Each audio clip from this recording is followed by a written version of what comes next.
Well, then I'll take that as a cue to be brief in my opening remarks, but maybe just say a couple of things about the meetings I've had over the past couple of days here, and first of all, how delighted I am to be back in Georgia.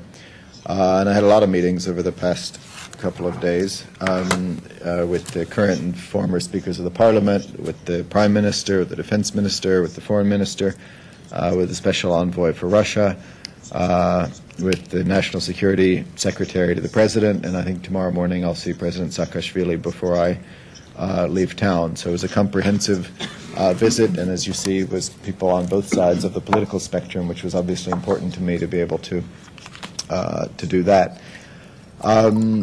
I told them what we think, which is that the October election is potentially a hugely important development for Georgia's democracy. It was a widely free and fair election that led to a peaceful transition of power, which is in many ways a model for other countries, unprecedented, I think, here in Georgia.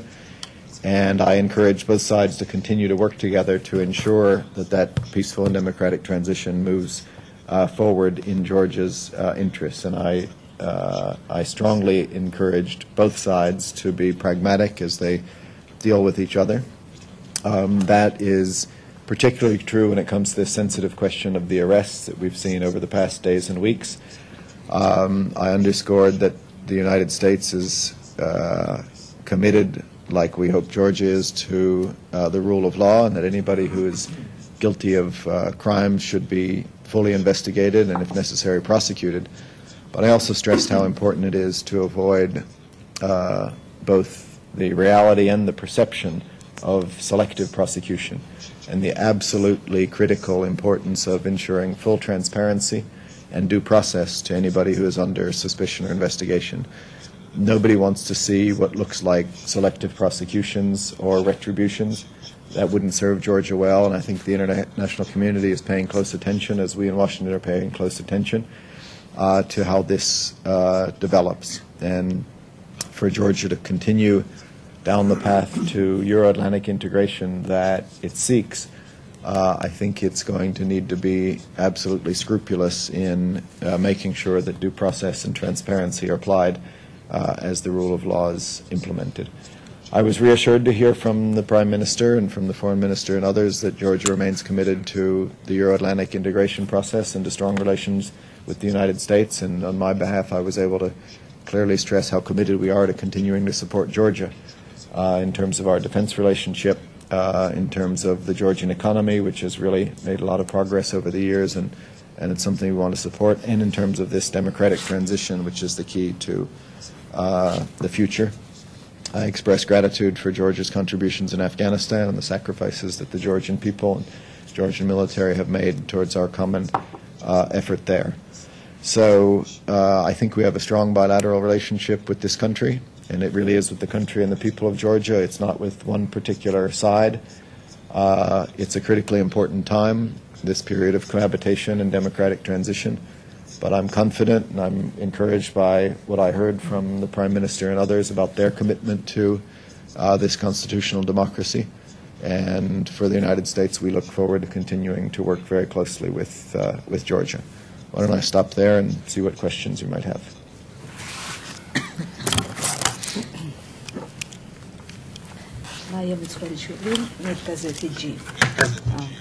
I prefer asking Georgian. თქვენ ახსენეთ რომ პოლიტიკური დევნისგან უნდა იყოს ასე ვთქვათ დაცლის დაპატიმრებები, რაც საქართველოშია, ასევე არ უნდა იყოს შერჩევითი, ასე ვთქვათ, გამოძიებების საქმეების. რა შეიძლება გახდეს საერთაშორისო საზოგადოებისთვის, იგივე ამერიკის შეერთებული შტატებისთვის იმის ინდიკატორი, რომ ვთქვათ, რომ ადგილი აქვს ვთქვათ პოლიტიკურ დევნას საქართველოში ამ ბოლოდროინდელ დაპატიმრებებთან დაკავშირებით. ეს ერთი შეკითხვა და თუ შეიძლება აქვე მეორე შეკითხვას დავსვა. თქვენ წარსულში ესეთი შეფასება გააკეთეთ, რომ ვაშინგტონსა და მოსკოვს შორის უთანხმოების საგნად, ერთ-ერთ საგნად რჩება საქართველოს საკითხი გამომდინარე მისი ოკუპირებული ტერიტორიებიდან, ეს არის აფხაზეთი და ოსეთი. მე მაინტერესებს ახალი მთავრობა საქართველოსი რამდენად შეუწყობს ხელს იმ თანხმოების აღმოფხვრას, რაც არსებობს ამ საკითხთან დაკავშირებით ვაშინგტონსა და მოსკოვს შორის, გამომდინარე იქიდან, რომ თქვა ახალმა მთავრობამ გამოაცხადა, რომ მას სურს რუსეთთან ურთიერთობის ნორმალიზება. თქვენ შეხვედრა გქონდათ რუსეთის საკითხებში პრემიერ-მინისტრის წარმომადგენელთან, თუ მიიღეთ თქვა ამ საკითხებზე კონკრეტული პასუხი?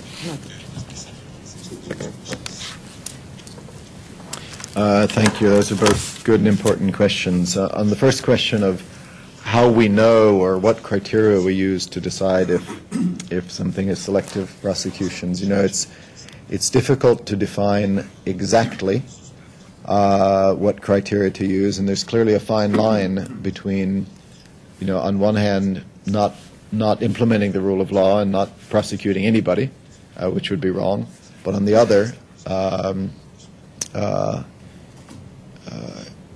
arresting and prosecuting large numbers of people without due process.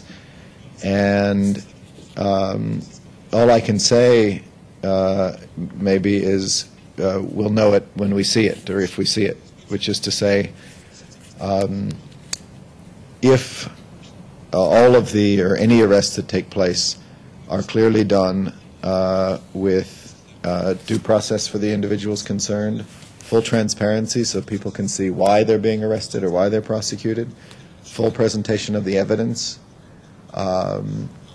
full opportunity for legal defense, no unnecessary preventive detention, all of the basic principles of a proper justice system.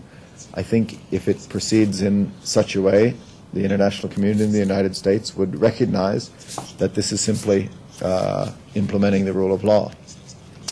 But if, on the other hand, you see large numbers of people arrested without full transparency, without full explanation as to why, without full and fair presentation of the evidence and opportunities for defense, then it's going to look like political retribution. And as I said, I don't think that would serve Georgia well. Nobody wants to see or get the perception that what this is about is retribution against political enemies, rather than the rule of law. So that's why I think transparency is most critical. It's not possible to just take somebody's word for it. Trust us, these people are guilty. Trust us, they deserve it.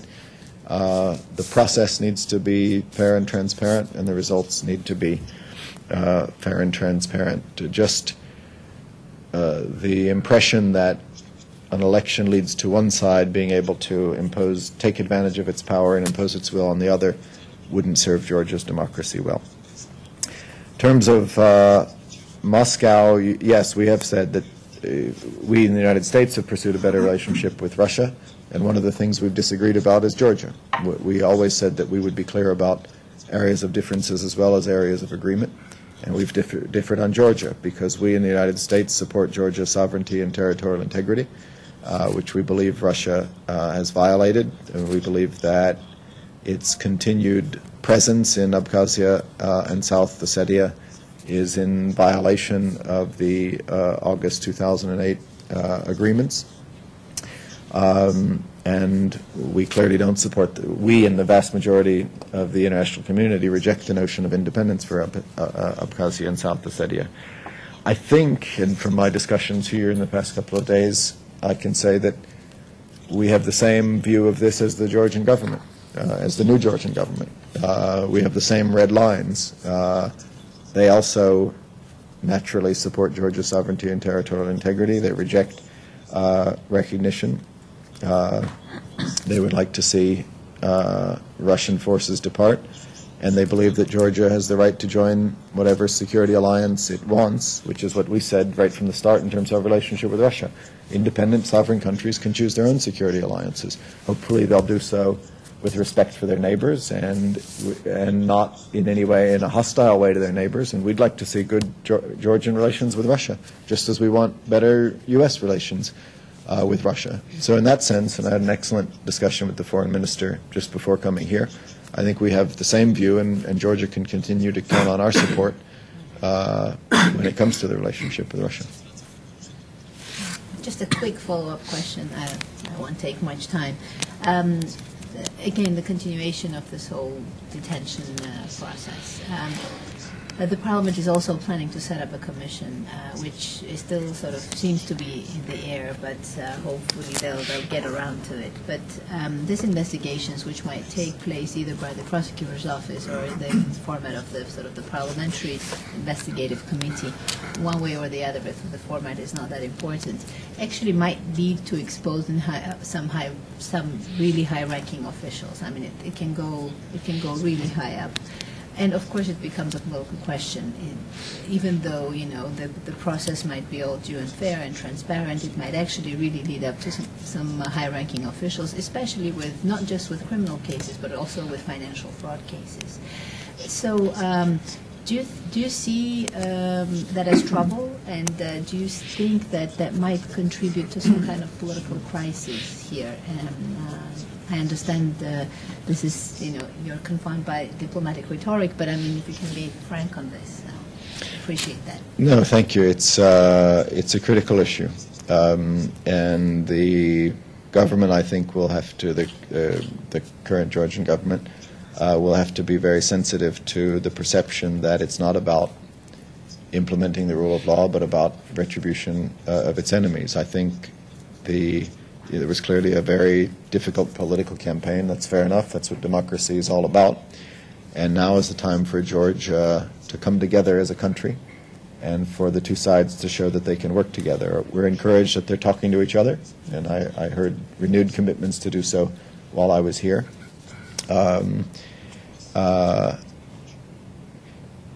It wouldn't serve Georgia well if the international community gets the impression that rather than peaceful transition of power within the rules of the game of democracy, it's a question of who's up and who's down. And that's the balance that the government is going to have to strike, as it absolutely rightly seeks to hold people accountable for their actions according to Georgian law, but also seeks to avoid giving the impression internationally and domestically that it's going to use its power to exact retribution on other political leaders. And any prosecution should absolutely be about the law and not about politics. We've seen in other countries where it appears to be about politics, and what that leads to is deep division within the country, which almost becomes irreparable, and isolation of the country and the international community. And instead of going there, I think, as I said, now is the time for Georgia to try to come together and show that it really is a democracy where you can have legitimate political differences and even nasty political battles, but they don't lead to one side using its power against the other. I want to ask about a little bit different question. So one of the issues raised during Georgia's negotiation on membership action plan to NATO was level of democracy here, and these parliamentary elections, which led to peaceful transfer of power. How you assess it? How it can help us to speed up this process, and can it also affect any negotiations with United States on free trade agreement or visa facilitation? And the second question would be, what is your advice to new Georgian government? What it needs to do in order to fully utilize this momentum, not to spoil it? What it needs to do and what it needs to avoid to do?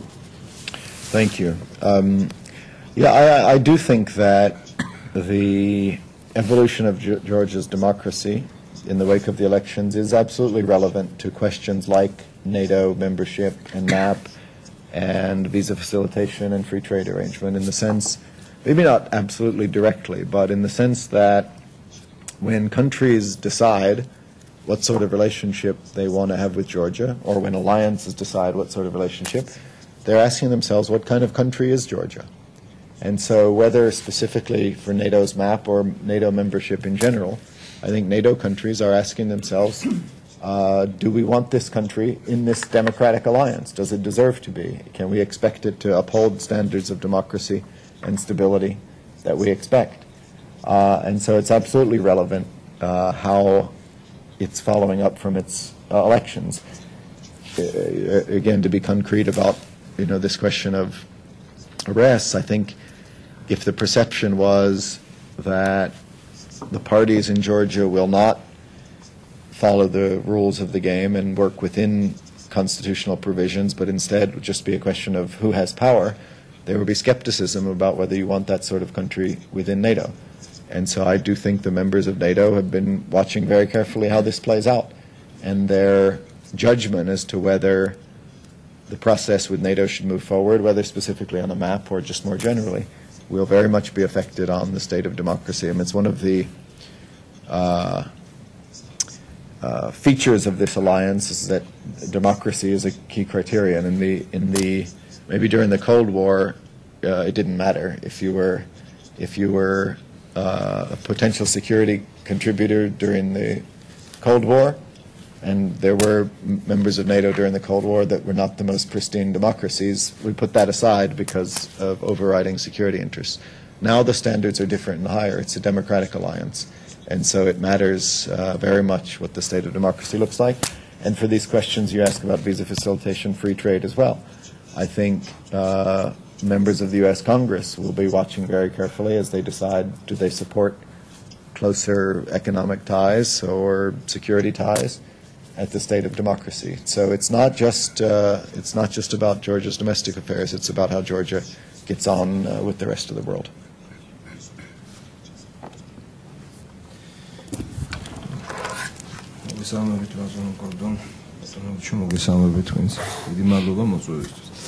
მინდა ეს თემა გავაგრძელოთ ნატოსთან ინტეგრაცია და საერთოდ ქართულ-ამერიკული ურთიერთობების გაღრმავების ასე ვთქვათ თემა. ბოლო დროს სხვადასხვა ინდიკატორებმა თუ შეიძლება ესე ვთქვათ გაიჟღერა, როდესაც ლაპარაკი იყო ჩვენს შესაძლებლობებზე, პერსპექტივებზე. ნატოსთან ინტეგრაციის ერთი ითქვა, რომ კიდევ ერთი არჩევნები უნდა ჩატარდეს დემოკრატიული გადაცემის კუთხით, მაგალითად ეს გააჟღერა პრეზიდენტმა სააკაშვილმა იმისათვის, რომ დავამტკიცოთ, რომ ჩვენ მართლა დემოკრატიული ქვეყანა ვართ. არსებობს სხვა მიდგომებიც, რომ უნდა გატარდეს ღრმა და ასე ვთქვათ საფუძვლიანი დემოკრატიული რეფორმები სამართლებრივ სფეროში, სასამართლოს, პროკურატურის, უნდა დაიხვეწოს თვითმმართველობა, ასე შემდეგ. უბრალოდ ეს მიდგომები აჩენს გარკვეულ სკეპსისს. ხომ არ არის ეს პირობები, რომელიც მუდმივია, ძალიან ხანგრძლივია და ხომ არ არის ეს პოლიტიკური თამაში იმისათვის, რომ დელიკატურად არ მოხდეს ასე ვთქვათ ფორსირება საქართველოს ინტეგრაციისა ნატოში და ხშირად გვესმის ესეთი მიდგომებიც, რომ ეხლა არ არის ის დრო, რომ საქართველოს ასე ვთქვათ ფორსირებულად მოითხოვოს ნატოში ინტეგრაცია, ნატოს წევრობა, ამის საშუალებას არ იძლევა საერთაშორისო კონტექსტები. ეს პირველი კითხვა მაქვს, რამდენად მართალია ეს, რამდენად სწორია ეს მიდგომა. მეორე საკითხი, ძალიან მნიშვნელოვანია ბუნებრივია ქართულ-ამერიკული ურთიერთობები. ჩვენ ვფიქრობთ, რომ არსებობს ჩვენ როცა ვაუწყდებ ექსპერტები გულისხმობს საქართველოში, ასევე პოლიტიკოსები ფიქრობენ, რომ დიდი რესურსი არსებობს, პოტენციალი ამ ურთიერთობების გაღრმავების, ბატონ ლევანი შეეხო ამას, თქვათ ის სავაჭრო ურთიერთობებს ეხება, ვიზების საკითხს ეხება, მაგრამ ამავდროულად არსებობს ძალიან მნიშვნელოვანი ხელშეკრულება, რომელიც დადებულია საქართველოს და ამერიკის შეერთებულ შტატებს შორის, ეს არის სტრატეგიული პარტნიორობის შესახებ, ასე ვთქვათ, ხელშეკრულება, რომელიც იძლევა ძალიან თქვათ სერიოზულ მნიშვნელოვან შესაძლებლობებს, მაგალითად დემოკრატიის მიმართულებით, რომელიც ერთ-ერთი ყველაზე მნიშვნელოვანია. ხომ არ მნიშვნელოვანია სწორედ ქართული ასე ვთქვათ დემოკრატიის განვითარებისთვის. ხომ არ შეიძლება რომ ხომ არ ფიქრობთ თქვენი ადმინისტრაცია, რომ ეს ნაწილი მაგალითად ამ ხელშეკრულების უფრო ინტენსიურად იქნეს, უფრო ეფექტურად იქნეს გამოყენებული არა იმ ფორმატებით, რომელიც დღეს არის, არამედ უფრო ინტენსიური, მუდმივ მოქმედი რაღაცა ინსტიტუციების შექმნით, რომელიც იქნებოდა ძალიან დამხმარე და ხელშემწყობი საქართველოში დემოკრატიული პროცესების განვითარებისათვის. აი სწორედ მაღალი სტანდარტებით, რაშიც თქვენი წვლილი დახმარება იქნებოდა ნამდვილად ძალიან მნიშვნელოვანი. მადლობთ. Thanks. Two questions about U.S. Georgia and then first NATO and the election. As I said before, I do think the state of Georgia's democracy and the election is relevant for the NATO debate. And that's why we were so encouraged to see a free and fair election, a peaceful transition of power. It needs to be sustained. But just for example, had the election not been free or fair, if the OSCE and ODIHR had observed it and said the government manipulated it, it wasn't free and fair, I think pretty confidently tell you your NATO prospects would be undermined. NATO members would say, not interested.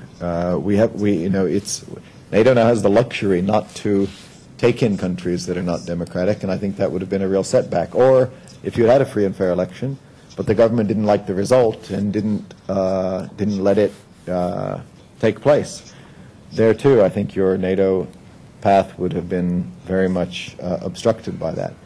On the contrary, it was boosted by what people saw to be free and fair democratic election and peaceful transition of power. And if you can consolidate that by avoiding this, perception of retribution, or by consolidating, constitutional democracy, I think NATO's support for Georgia and NATO will only grow.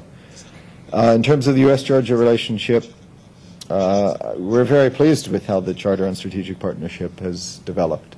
And I think now it's starting to show that it wasn't just about two administrations, because of course it was started under the Bush administration and the Saakashvili administration, but we showed in the United States that the Obama administration remained committed to it, and we've had a number of meetings, including at the level of Secretary Clinton, and a number of meetings with the Democracy Working Group, some of which I've chaired.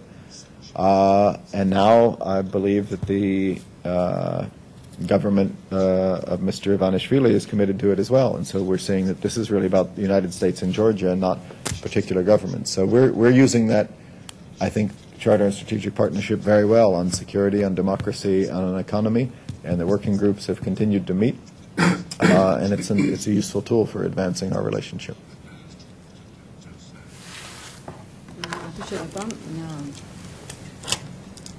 მე გავაგრძელებ დაჭერების და ამავე დროს საქართველოში დემოკრატიის ხარისხის თემას. იმ კონტექსტში, როცა საქართველოს განმავლობაში აპელირება ხდებოდა დასავლეთის მხრიდან იმაზე, რომ საქართველო არის დემოკრატიული ქვეყანა, თუმცა ახალი ხელისუფლების სათავეში მოსვლისთანავე დაიწყო ძველი ხელისუფლების მაღალჩინოსნების დაკავება. ხომ არ აყენებს ეს ყველაფერი საქართველოში დემოკრატიულ რეფორმებს კითხვის ნიშნის ქვეშ და ხომ არ შეცვლილა შეერთებული შტატების პოზიცია და შეფასება საქართველოს დემოკრატიულობასთან დაკავშირებით? მადლობთ.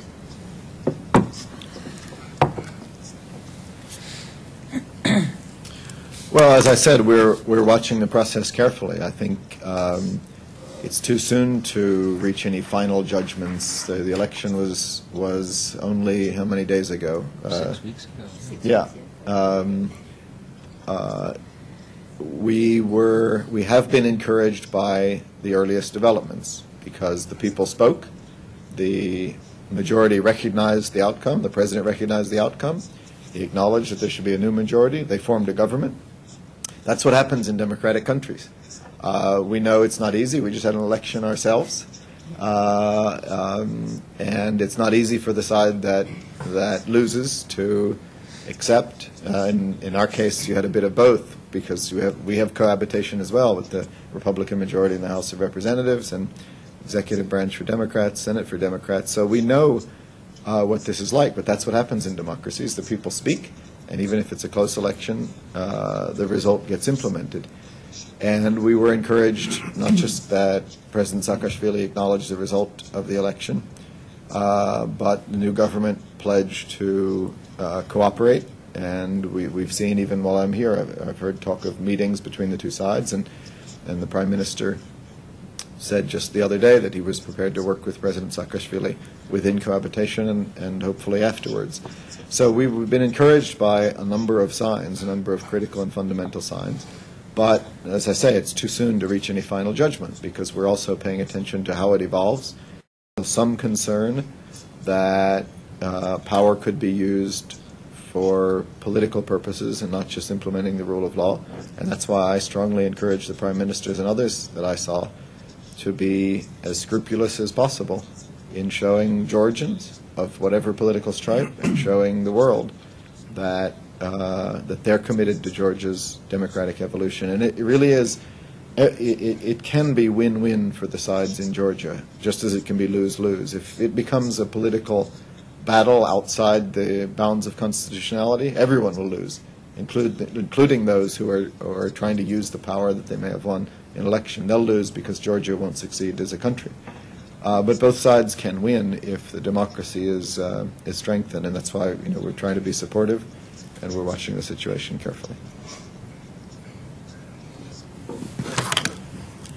მართლაც ყველაზე მტკივნეული საკითხი ეხლა ჩვენთვის არის კოჰაბიტაცია. არჩევნების შემდეგ საქართველოს გადავიდა თავის განვითარების ახალ ეტაპზე. მაგრამ სამწუხაროდ ჩვენს ქვეყანაში ჯერ არც დემოკრატიისკენ სწრაფვა და არც ევროატლანტიკური სტრუქტურებისკენ სწრაფვა ამას შეუქცევადი ხასიათი არ აქვს. ეჯერ ძალიან პიფია. დერჩონია დღეს შეიძლება ყველაფერი უკან დატრიალდეს. ან პირიქით საქართველოს გააგრძელოს სლავ ბიზნესკენ. ეს თქვენ ძალიან კარგად გესმით. თუ არ იმზად ამერიკის შეერთებული შტატები გაცილებით უფრო აქტიურად დაარკვიდეს აქ მიმდინარე პროცესებს და აქტიური მონაწილეობა მიიღოს მხარეებს შორის კონსულტაციებში. ეს შანსი იქნება ჩვენი ქვეყნისთვის, რადგან ჯერ კიდევ საბედნიეროდ ჩვენს ქვეყანაში ქართულ ხალხს და პოლიტიკურ ძალებს ჯერათ ამერიკის შეერთებული შტატების.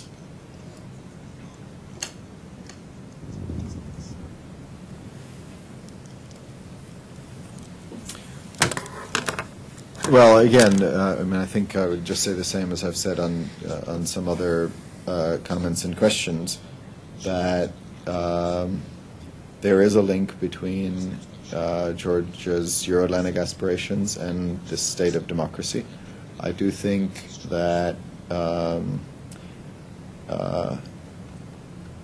leaders in NATO and the European Union and in the United States are paying close attention to developments here. And no democracy is perfect, but the more Georgians can do to show that cohabitation, as difficult as it is, can work, the more they will do to consolidate their relations with NATO, the United States, and the European Union. I think we have time for one last question.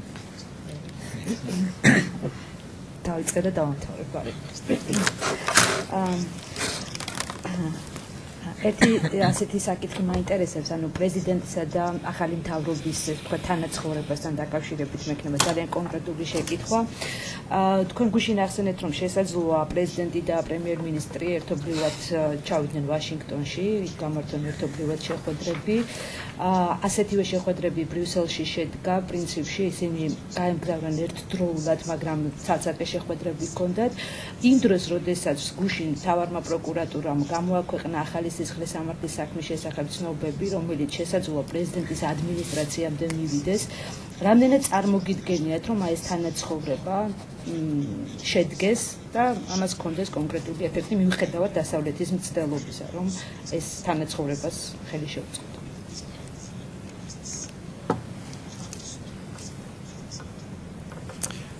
Well, let me just clarify one thing. I don't think I said anything yesterday about a joint visit with the President and the Prime Minister to Washington. I don't believe that's. გუშინ მედიაში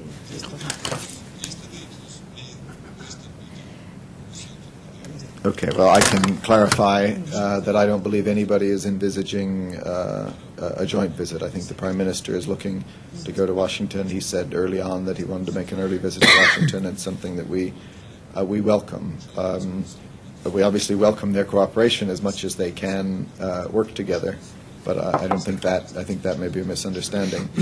But otherwise, cohabitation, you know, we've seen cohabitation in democracies before. We've seen it in France with the President and the Prime Minister, different parties. We see it in a different way in the United States with the legislature and the executive. And we know how difficult it is. The leaders don't have to like each other, but they have to respect the Constitution and the rule of law. And the public expects them to work in the national interest. And I think that's just what we expect of Georgia. There was an election that led to a new government, but under the Constitution, the president is still in office, and until constitutional changes are made, has the same constitutional authorities that he had previously. And this period of evolution, I mean, it's even more complicated in Georgia because you're not just changing the government, but you're actually changing constitutional authorities. To execute that process successfully would be tremendously to Georgia's credit. And people, going back to our previous discussion of NATO and the EU, will notice that this is a maturing democracy that can do this. You know, it's a challenge even in countries that have been democratic for longer than Georgia has, including the ones I mentioned. But that's what we're expecting. And that's what I was able to say to both sides while I was here. And as difficult as it will be, if they can pull that off and show that they're willing to work with each other, even if they may have different ambitions or political priorities, they will both be serving the national interest very well. Okay? Great. Thank you very, very much. Yeah, thanks everybody for coming.